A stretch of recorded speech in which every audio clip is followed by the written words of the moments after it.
Naiputok mo sa loob nang hindi mo sinasadya. Pumapalya ka na, sir.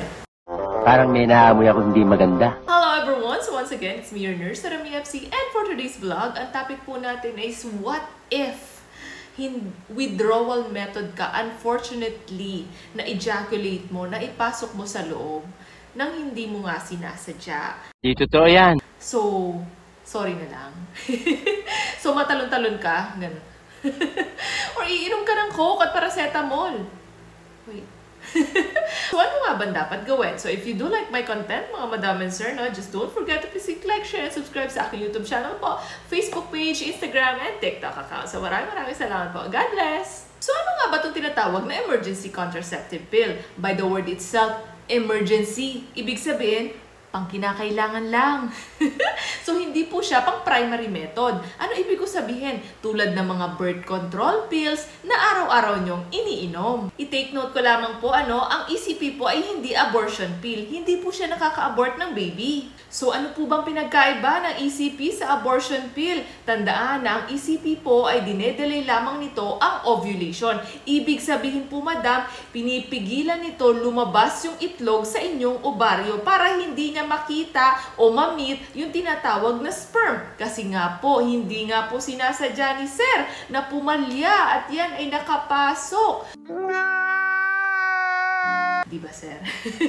So, dapat hindi mag-meet ang sperm ni sir at ang inyong itlog. Kasi once na ito ay nag-meet at nag-fertilize, mabubuo po ito, mai-implant at ikaw ay mabubuntis. Kaya nga, ikaw alam kung magaling ang tsamba mo, malakas eh.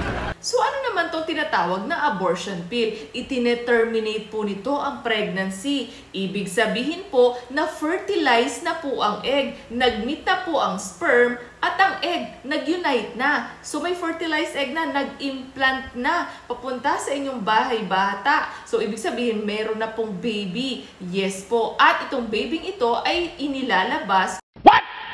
Madam, question, what if po, hindi ko naman alam na nakarelease na pala yung egg? Effective pa po ba ang ECP? Sorry to say, mga madam and sir, hindi na po ito effective dahil gaya nga po na sinabi ko sa inyo, hindi po ito nagte-terminate ng pregnancy.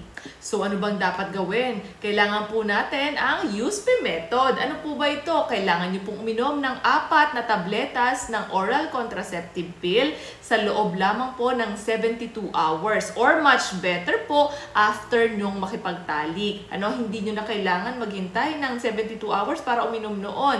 Sabay-sabay po ito, mga madam and sir, And kailangan po after 12 hours ay uminom po kayo ulit ng 4 na oral contraceptive pill.